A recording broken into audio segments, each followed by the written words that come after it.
I inherited $20 million, and my family immediately demanded half, calling me selfish and ungrateful when I refused. I just smiled and stayed silent as they insulted me at the funeral. But last night, they finally discovered the secret Grandpa left behind. When Grandpa Joseph passed away at 94, I was devastated. He wasn't just my grandfather, he was the only person in my family who truly saw me. I'm Caitlin, 35, and I've always been the invisible daughter in our family. For as long as I can remember, my younger brother Andrew was the golden child who could do no wrong, while I was the afterthought. My earliest memory was my 5th birthday when my parents forgot to buy me a cake, but somehow managed to gift my 3-year-old brother a brand new electric toy car just because. This pattern continued throughout my life. Andrew got the latest gadgets and designer clothes, while I wore discount store items and saved my allowance for basic school supplies. This is just how you're supposed to be, Caitlin, my mother would say whenever I achieved something smart and responsible. But when Andrew barely passed his exams, they bought him the latest iPhone as a reward for trying.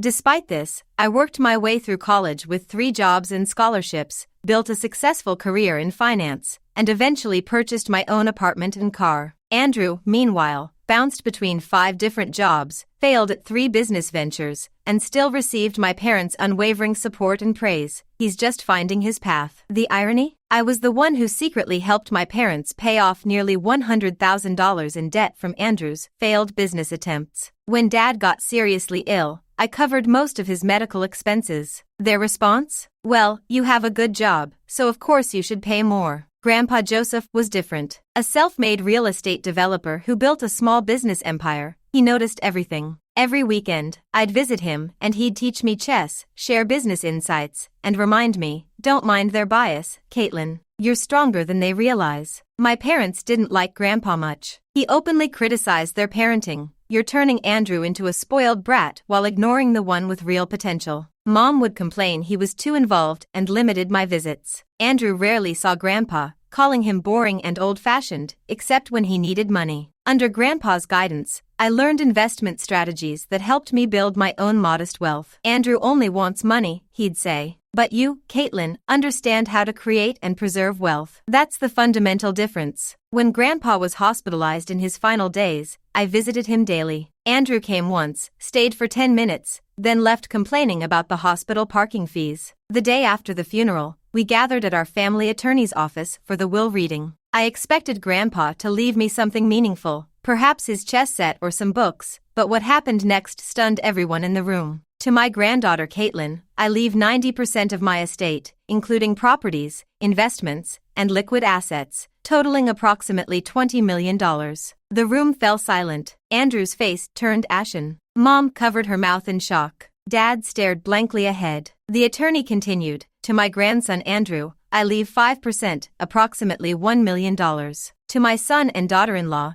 2.5% each, approximately $500,000 each. As the attorney finished, all eyes turned to me. The silence was deafening until Andrew broke it. This is ridiculous, he shouted, his face contorted with rage. She manipulated him. There's no way he would leave her that much unless she was whispering in his ear. Mom started sobbing. After all we've done for this family, how could he do this to us? Dad remained eerily quiet, but his eyes burned with resentment. My distant relatives whispered among themselves, she must have tricked the old man. Always thought she was the quiet, calculating type. The attorney pulled me aside afterward. Your grandfather wanted me to tell you privately, Caitlin is the only one capable of managing this wealth properly. This money will give her the freedom she deserves. I drove home in a daze, still processing what had happened. Before I could even settle in, my phone rang. It was my parents requesting an urgent family meeting at their house that evening to discuss the inheritance situation. When I arrived, Andrew and his wife were already there, along with my parents. The atmosphere was tense as I sat down across from them in the living room. Dad spoke first, his tone unnervingly calm. Caitlin, we think Grandpa's decision was unfair. Mom jumped in, tears welling in her eyes. We're family. Family shares. Surely you don't need all that money? Andrew was less subtle. I need $10 million.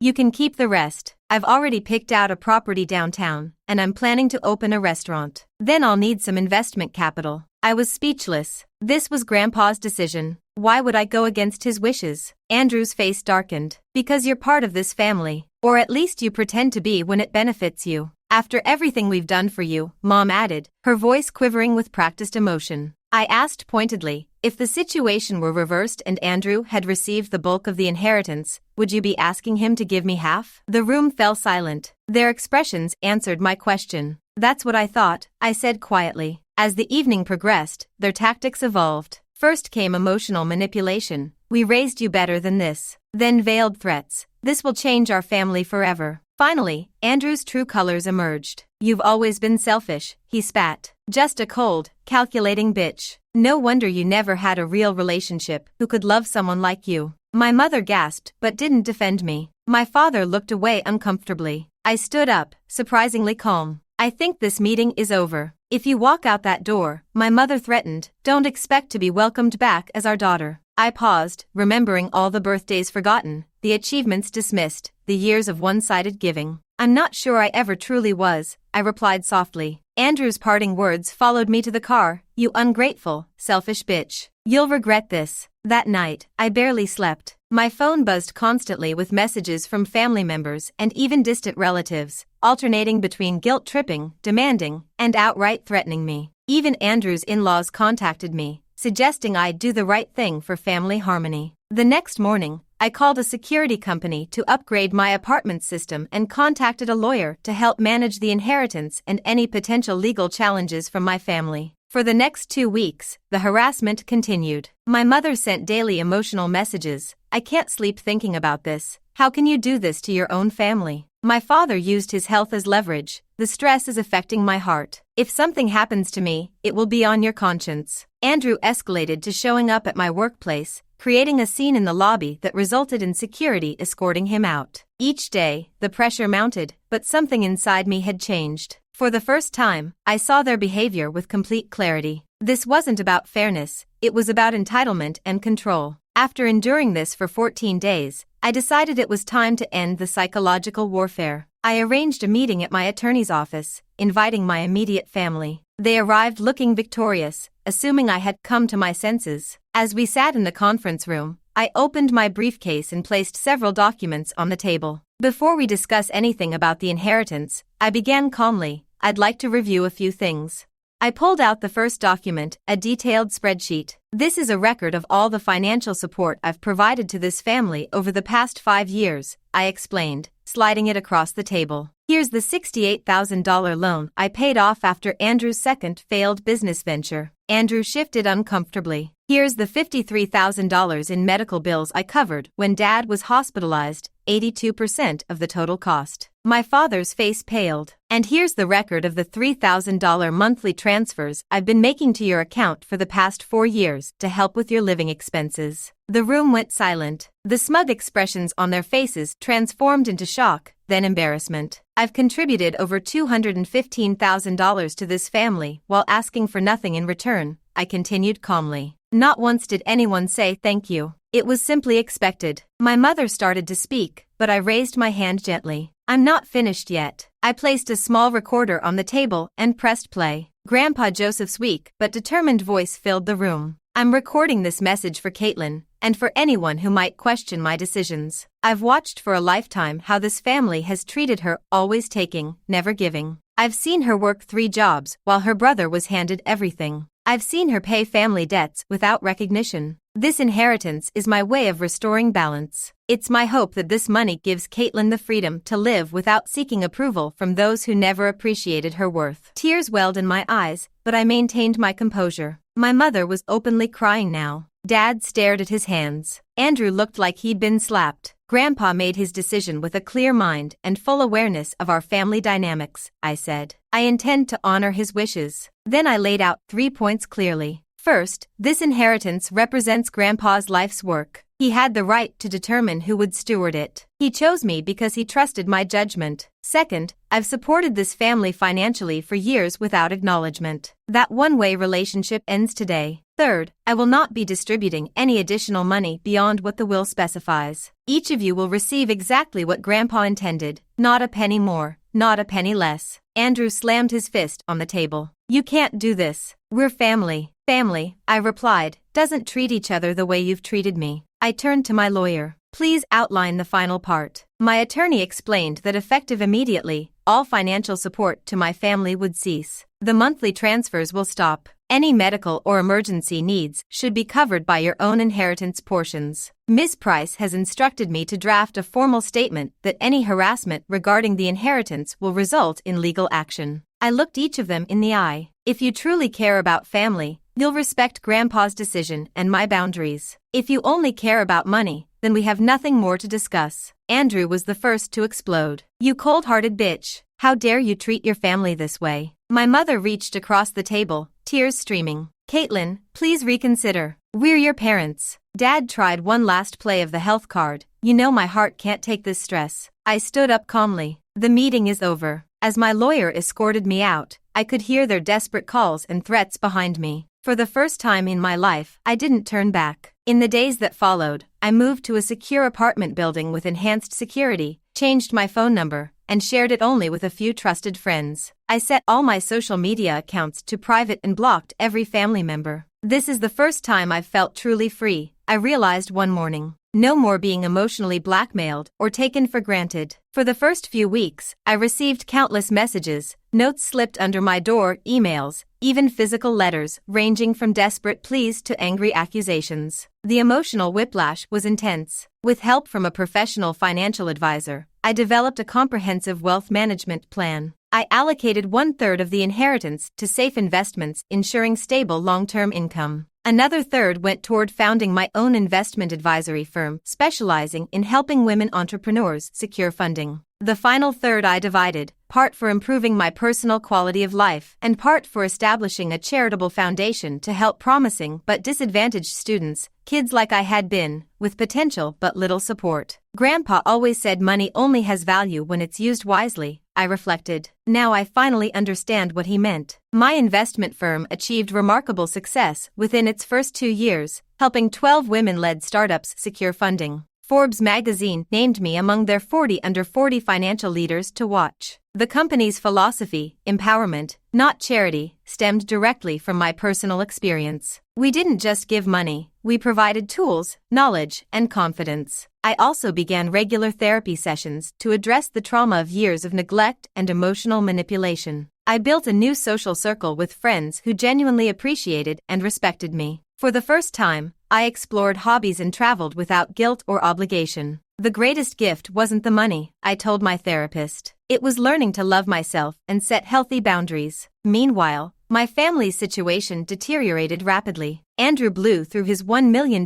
inheritance in less than a year and found himself in debt again. He tried to contact me through mutual friends, asking for just a small loan to tide him over. I declined. My parents' financial situation also worsened without my monthly support. They began selling possessions to maintain their lifestyle. On my birthday, my mother sent a long email. We made mistakes, but please give your family a chance to make amends. I politely but firmly replied, thank you for the wishes, but I've chosen my own path now. 2 years passed. My life transformed completely. My firm grew to 20 employees, my charitable foundation helped dozens of students, and I even began dating someone who valued me for who I was, not what I could provide. Then one ordinary Tuesday, I was leaving my office when I spotted Andrew waiting by my car with his wife and their young son. My security guard moved to intercept them, but I gestured him to wait. Andrew looked terrible, unshaven, clothes wrinkled, eyes bloodshot. His wife seemed exhausted, clutching their 4-year-old son's hand tightly. 5 minutes, I said as I approached. That's all you get. Andrew immediately launched into his pitch. Caitlin, please, we need help.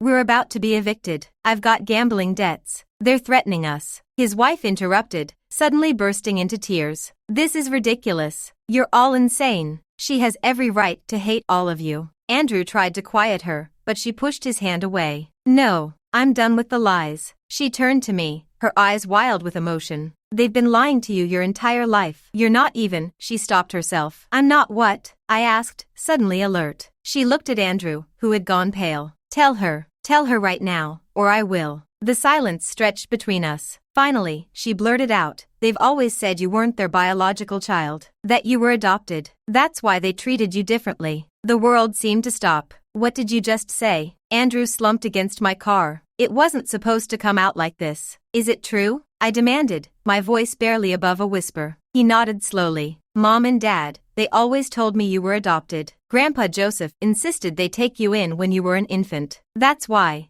things were the way they were. I felt like I'd been struck by lightning. Years of unequal treatment, of feeling like an outsider in my own family. Suddenly it all made horrible sense. Get away from my car, I said, my voice trembling. Now. As they backed away, Andrew's wife turned and said, I'm sorry. You deserved better. I drove home in a daze, pulled into my parking garage, and sat there for an hour, trying to process this revelation. Was this just another manipulation tactic? Or the truth that explained my entire life? There was only one way to find out. The next morning, I hired a private investigator, the best money could buy. If this was another manipulation tactic, I'd uncover it. If it was the truth, I needed to know. Find everything, I instructed. Birth records, adoption papers, anything related to my early childhood. And I want information about Grandpa Joseph's involvement. While waiting for results, I found myself obsessively examining old family photos, searching for physical resemblances I might have missed. Did I truly look different from my parents? Had there been signs all along? After 2 weeks of intensive investigation, my PI requested an urgent meeting. She arrived with a thick folder and a solemn expression. The short answer is yes, she said, placing several documents before me. You were adopted when you were 6 months old. Here's the original birth certificate and adoption papers. I stared at the documents, my hands trembling. My birth mother's name was listed as Elizabeth Chen, age 19. Father unknown. What about Joseph, my grandfather? I asked. She nodded. That's where it gets interesting. Joseph wasn't just involved, he was the driving force. According to interviews with family acquaintances and these legal documents, your parents had no intention of adopting. It was Joseph who insisted. She showed me court records and old correspondence. Joseph had not only facilitated the adoption but had legally ensured I would be taken in by his son and daughter-in-law. I found this in your grandfather's lawyer's archived files, she said, sliding over a yellowed envelope. Inside was a handwritten letter from Joseph to his lawyer dated just after my adoption. Meeting little Caitlin at the agency, I saw something special in her eyes, a spark of intelligence and resilience. Richard and Margaret have no interest in another child, especially not an adopted one, but I've made arrangements they can't refuse. This child deserves a chance at a better life, even if my son and his wife aren't enthusiastic. I'll make sure she's provided for, one way or another. Tears streamed down my face. My entire life suddenly made sense. Why my parents always favored Andrew, why I never felt like I belonged, why Grandpa Joseph had been so protective of me. There's more, the investigator said. I managed to locate Elizabeth Chen. She's alive, living in Seattle. My heart skipped a beat. My birth mother is alive? Yes. She was a college student when she had you. According to the records, she wanted to keep you but couldn't financially support a child. Joseph somehow found out about your case and specifically selected you. I sat back, overwhelmed. But why? Why me specifically? That remains unclear, she admitted. But I did find this photo in Joseph's old records. She handed me a faded photograph of a young Asian woman standing next to a much younger Joseph. They were smiling, standing in front of what looked like a small restaurant. Who is she? I asked. I believe that's Lin Chen, Elizabeth's mother, your biological grandmother. From what I could piece together, Joseph knew the Chen family decades ago. They might have had some business connection. Everything was falling into place. Grandpa hadn't just randomly chosen me. There was a connection, a history I knew nothing about. Would you like me to arrange contact with Elizabeth Chen? The investigator asked gently. I took a deep breath. Not yet. I need time to process this. For days, I moved through my apartment like a ghost, re-examining my entire life through this new lens. The revelation wasn't devastating as I might have expected. Instead, it brought a strange peace. I wasn't unwanted because I wasn't good enough, I realized. I was unwanted because I was never truly accepted as family to begin with. In Grandpa Joseph's study, which I'd inherited along with his house, I found his personal journals. Flipping through them, I discovered entries about me. Caitlin started kindergarten today. Richard and Margaret barely acknowledged it. I took her shopping for supplies myself. She's so bright, asks questions about everything. I see so much of Lynn in her curious nature. Another entry, years later. Watched Caitlin win the state math competition today. Neither Richard nor Margaret bothered to attend. She didn't seem surprised, just resigned. This silent resilience tears at my heart. One day, I'll make sure she understands her true worth. The most revealing entry came from his final year. Caitlin isn't my granddaughter by blood, but by choice and love. She's more family to me than those who share my DNA. I've made arrangements to ensure she'll be free from their emotional manipulation after I'm gone. My only regret is not being more direct with her about her origins. Perhaps it wasn't my story to tell. Armed with this new understanding, I made a decision. It was time for clarity and closure. I had my lawyer contact my family with a proposal. For my parents, I would purchase a modest retirement condo and establish a basic living allowance fund, with strict conditions. They would need to acknowledge the truth, attend counseling, and respect my boundaries going forward. For Andrew, I offered a one-time debt settlement, contingent on gambling addiction treatment and financial management courses. 2 days later, I received word that my parents had agreed to meet. We arranged to gather at a neutral location, a private room at my lawyer's office. When they arrived, they looked diminished. My father had lost weight, and my mother's hair had grayed significantly. Andrew wasn't present, he had apparently refused the meeting. An uncomfortable silence filled the room until I finally spoke. I know the truth about my adoption, I said quietly. I know Grandpa Joseph was the one who wanted me, not you. My mother's eyes filled with tears. My father looked away. Why did you never tell me? I asked. After a long pause, my father spoke. We thought it would be simpler. Joseph insisted we take you in. He helped us financially at a time when we were struggling, but the condition was that we adopt you.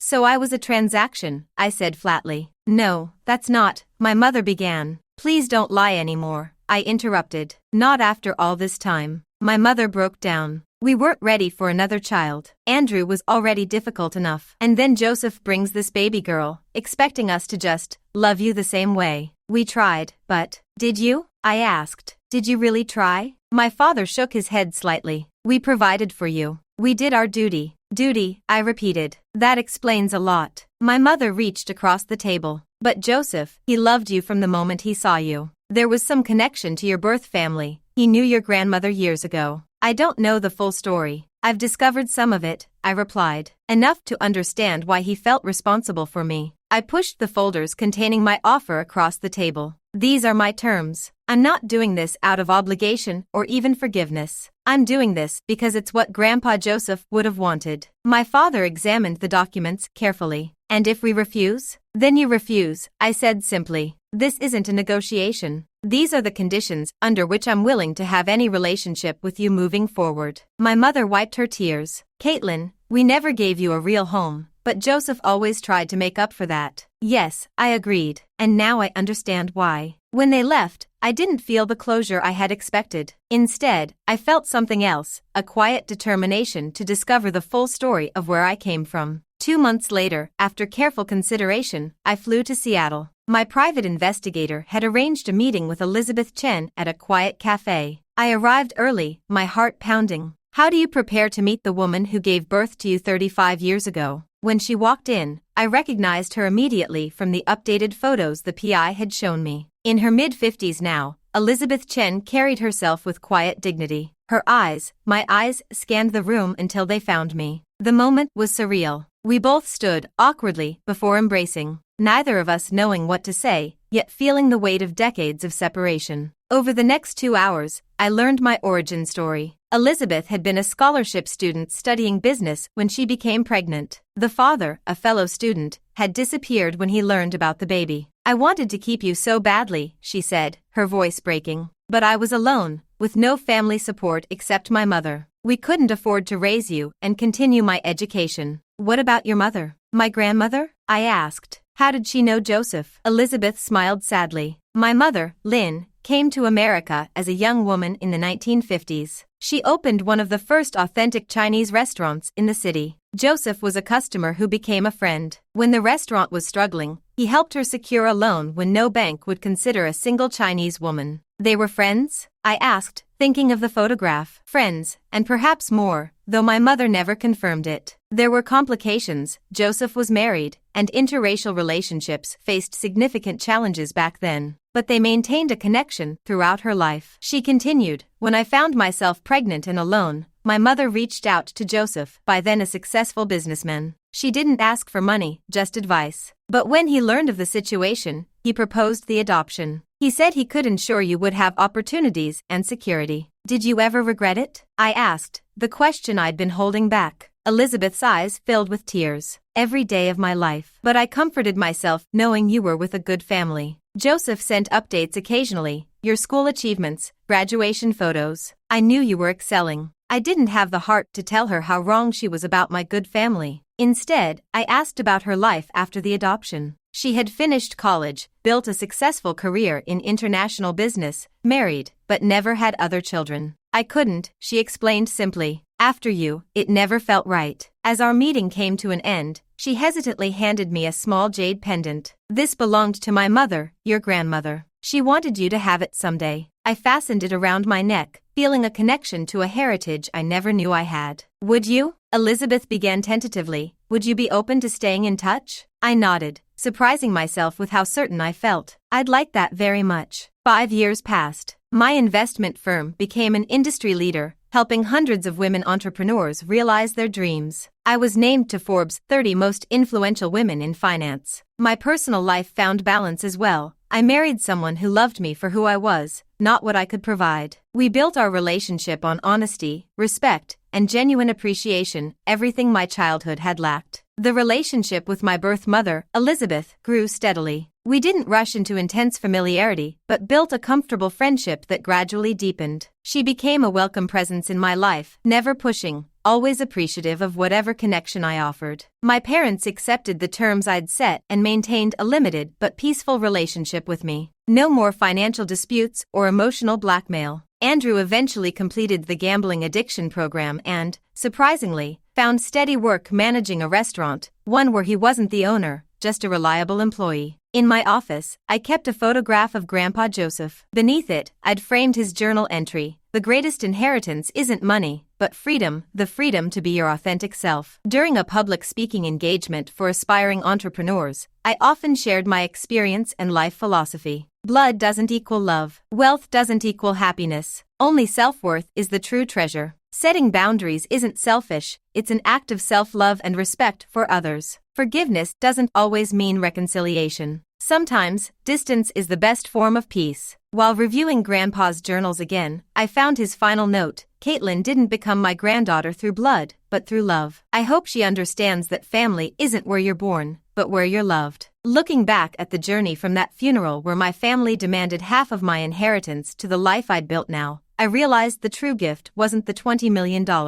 It was the freedom to discover who I really was, where I came from, and what I was capable of becoming. And that, as Grandpa Joseph knew all along, was truly priceless.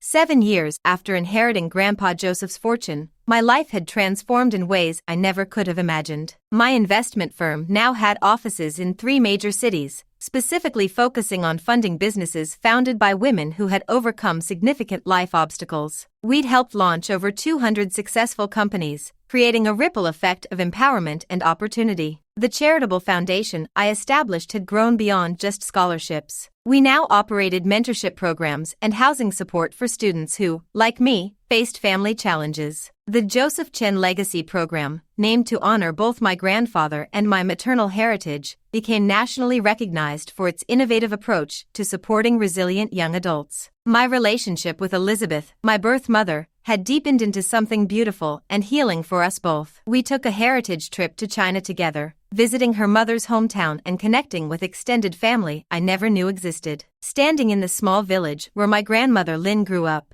I felt a sense of belonging that had eluded me my entire life. "Your grandmother would be so proud," Elizabeth told me as we lit incense at a small family shrine. "Not just of your success, but of your compassion." My marriage had blessed me with a daughter, whom we named Josephine Lynn, honoring both sides of my found family. At 3 years old, she was already showing the curiosity and determination that Grandpa Joseph had seen in me. One unseasonably warm spring afternoon, I was reviewing applications for our newest entrepreneurship grant when my assistant interrupted. "There's someone here to see you. He doesn't have an appointment, but he's quite insistent." I glanced at the security monitor and froze. Andrew. I hadn't seen my adoptive brother in nearly 4 years. Our last interaction had been civil but distant, a brief conversation at a charity event we both attended by coincidence. "Send him in," I said after a moment's hesitation. Andrew entered, looking vastly different from the entitled, angry man who had demanded half my inheritance. He'd lost weight, his previously designer clothes replaced by simple, clean business casual attire. Most noticeably, his eyes had lost their harsh edge. "Caitlin," he said awkwardly, "thank you for seeing me." I gestured to the chair across from me. "What brings you here, Andrew?" He sat down, fidgeting with his wedding ring. "I've been in recovery for 5 years now.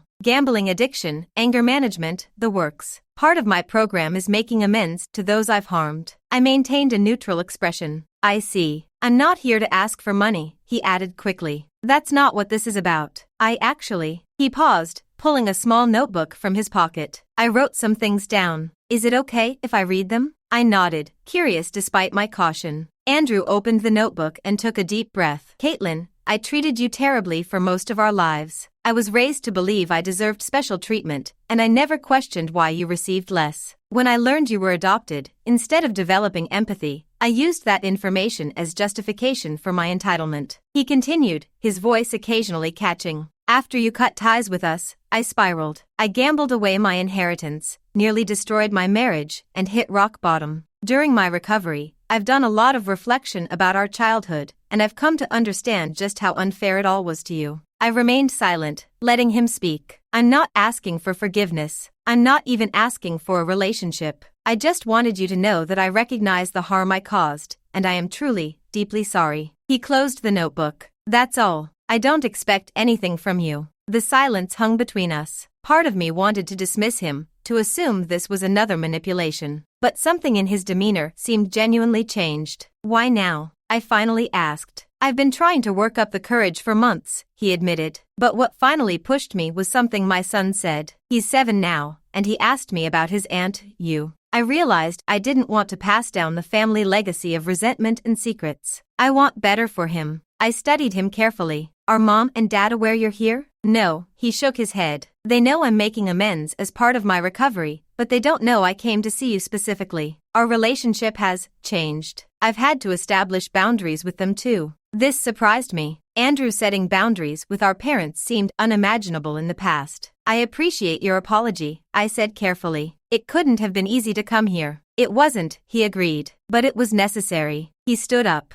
"That's all I wanted to say. Thank you for listening." As he turned to leave, something made me call out, "Andrew?" He paused. "How's your son?" I asked. A genuine smile crossed his face, something I rarely saw growing up. "He's amazing. Smart, kind, everything I wasn't raised to be." I nodded. "I have a daughter, Josephine. She's 3. His eyes widened slightly. That's great, Caitlin." An awkward silence fell between us. "Maybe someday," I said, surprising myself, "they could meet. Cousins should know each other, even if their parents have a complicated history." Andrew's expression flickered with something like hope. "I'd like that, if you ever feel ready." After he left, I sat for a long time, processing our interaction. It wasn't forgiveness, not yet, but it was acknowledgement. And sometimes, that's where healing begins. That evening, I shared the encounter with my husband, Michael, as we prepared dinner in our kitchen. "Do you believe him?" Michael asked, dicing vegetables while I stirred the sauce. "I think I do," I said thoughtfully. "People can change. I've seen it through our foundation work. Rock bottom has a way of forcing reevaluation." "What about your parents?" he asked gently. "Any changes there?" I sighed. "Our arrangement continues as established. The monthly allowance, the condo. They send birthday cards to Josephine, which I appreciate. But there's no real connection." Michael nodded, understanding. He'd never pushed me to reconcile with my adoptive parents beyond my comfort level. Later that night, after putting Josephine to bed, I found myself in my home office, opening the cedar chest where I kept Grandpa Joseph's journals. I pulled out one I hadn't read in years, from when I was about 10 years old. "Watched Caitlin playing chess today. She approached it differently than Richard or Andrew would have. They see only the immediate capture, the quick victory. She sees patterns, possibilities, the long game. This patience, this vision, it reminds me so much of Lynn. Nature or nurture? Perhaps some characteristics transcend both." I smiled, running my fingers over his handwriting. Next to this journal, I kept the jade pendant from my grandmother and a recent addition, a small album of photos Elizabeth had given me of her mother, my grandmother Lynn. Looking at Lynn's face, I could see echoes of my own features, and now, traces of little Josephine as well. The connection across generations felt profound. My phone buzzed with a text from Elizabeth, just checking in.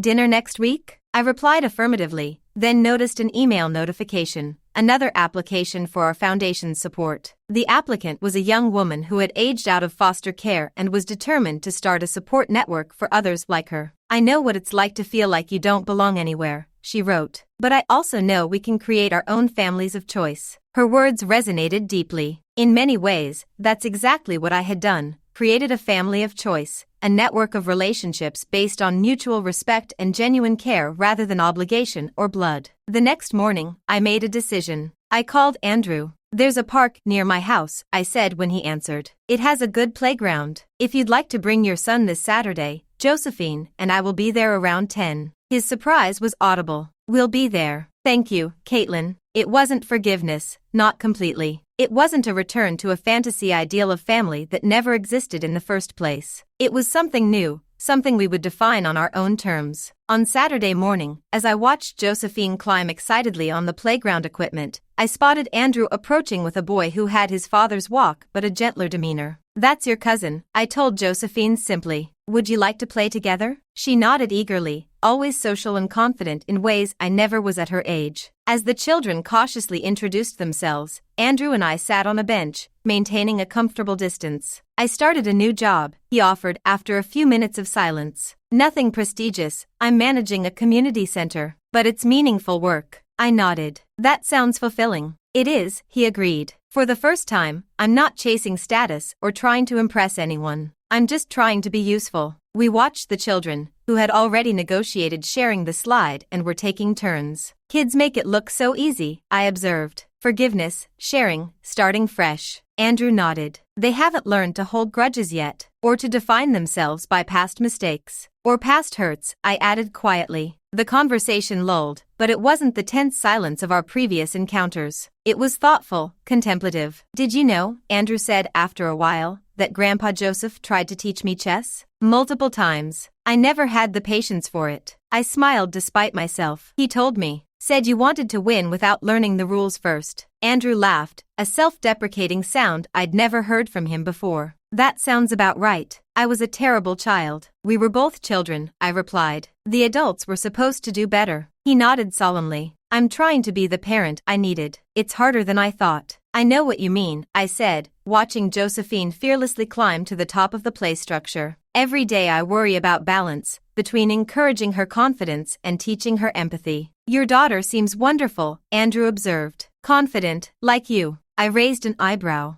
I wasn't confident as a child. You were, he insisted, but quietly. You just kept going, no matter what. I was loud about everything, but you had this determination. I was jealous of it, honestly. This revelation surprised me. I'd always seen myself as the insecure one, desperate for approval. As our children played, something shifted slightly between us. Not forgiveness exactly, the past couldn't be erased, but perhaps understanding, recognition of our shared experiences, albeit from vastly different perspectives. When it was time to leave, Josephine waved enthusiastically to her new cousin. Can we play again? I looked at Andrew questioningly. We'd like that, he said cautiously. If you're comfortable with it. I nodded. We'll see. Small steps. That evening, I wrote in my own journal, a habit I'd adopted from Grandpa Joseph. Today I took a step I never thought I would. Not toward reconciliation exactly, but toward something new. The past can't be changed, but perhaps it doesn't have to define the future entirely. Josephine deserves to choose her own connections, to decide for herself who belongs in her circle. I thought about the lessons I wanted to teach my daughter. About boundaries and self-respect, yes, but also about growth, change, and the possibility of redemption. In my office, I glanced at the photo of Grandpa Joseph, the jade pendant from my grandmother Lynn, and a new addition, a small framed photo of Josephine playing with her cousin, their laughter captured in a moment of pure joy, uncomplicated by the complex history of the adults around them. Sometimes the greatest inheritance isn't what we receive, but what we choose to pass on, and what we choose to leave behind. The $20 million had changed my life, yes, but the real transformation came from understanding my worth had never been dependent on anyone else's validation. From learning that family could be found, chosen, and created.